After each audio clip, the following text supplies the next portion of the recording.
بہرحال حضرت یعقوب علیہ السلام نے اپنے بیٹوں سے فرمایا، دیکھو ایک بار پھر مصر جاؤ اور یوسف اور اس کے بھائی کی تلاش کرو، اور اللہ کی رحمت سے نا امید اور مایوس نہ ہو، اس لیے کہ اللہ کی رحمت سے نا امیدی کافروں کا سوا ہے۔ یوسف کے بھائیوں نے تیسری بار پھر مصر کا ارادہ کیا اور شاہی دربار میں پہنچ کر اپنی پریشانی بیان کی اور خصوصی لطف و کرم کی درخواست بھی کی۔ تم جانتے ہو کہ تم نے یوسف اور اس کے بھائی کے ساتھ کیا معاملہ کیا جبکہ تم جہالت میں ڈوبے ہوئے تھے۔ بھائیوں نے یہ امید کے خلاف سن کر کہا، کیا تم واقعی یوسف ہی ہو؟ حضرت یوسف نے جواب دیا، ہاں میں یوسف ہوں اور یہ بنیامین میرا بھائی ہے۔ اللہ نے ہم پر احسان کیا، اور جو آدمی بھی برائیوں سے بچے اور مصیبتوں میں ثابت قدم رہے تو اللہ نیک لوگوں کا اجر برباد نہیں کرتا۔ یوسف کے بھائی یہ سن کر کہنے لگے، خدا کی قسم اس میں شک نہیں کہ اللہ تعالیٰ نے تجھ کو ہم پر برتری و بلندی بخشی، اور بے شک ہم پوری طرح قصوروار تھے۔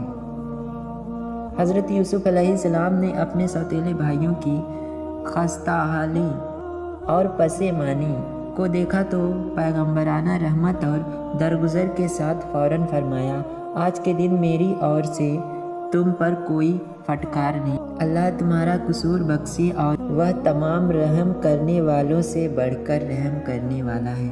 حضرت یوسف نے یہ بھی فرمایا، اب تم کنعان واپس جاؤ اور میری پیرہن لیتے جاؤ، یہ والد کی آنکھوں پر ڈال دینا، انشاءاللہ یوسف کی خوشبو ان کی آنکھوں کو روشن کر دے گی، اور تمام خاندان کو مصر لے آؤ۔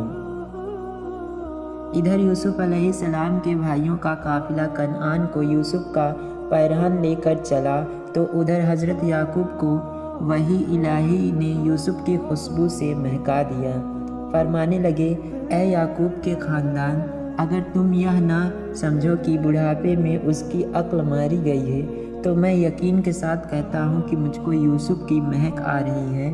وہ سب کہنے لگے، خدا کی قسم آپ تو اپنے پرانے خط میں پڑے ہو،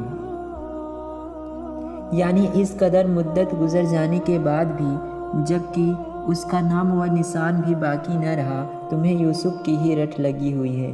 کنعان کا قافلہ واپس پہنچا تو وہی ہوا جس کی اور حضرت یوسف علیہ السلام نے اشارہ کیا تھا۔ پھر جب بشارت دینے والا آ پہنچا تو اس نے یوسف کے پیرہن کو یعقوب کے چہرے پر ڈال دیا، بس اس کی آنکھیں روشن ہو گئی۔ یعقوب علیہ السلام نے کہا، کیا میں تم سے نہ کہتا تھا کہ میں اللہ کی اور سے وہ باتیں جانتا ہوں جو تم نہیں جانتے؟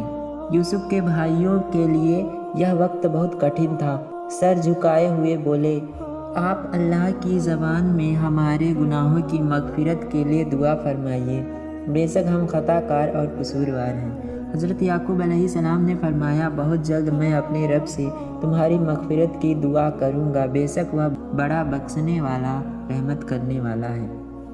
اگرچہ حضرت یعقوب علیہ السلام اپنے سب خاندان کو لے کر مصر روانہ ہو گئے، جب حضرت یوسف علیہ السلام کو اطلاع ہوئی کہ ان کے والد خاندان سمیت شہر کے قریب پہنچ گئے تو وہ فوراً استقبال کے لیے باہر نکلے۔ حضرت یعقوب علیہ السلام نے ایک لمبی مدت کے بعد بیٹے کو دیکھا تو سینے سے چمٹ لیا۔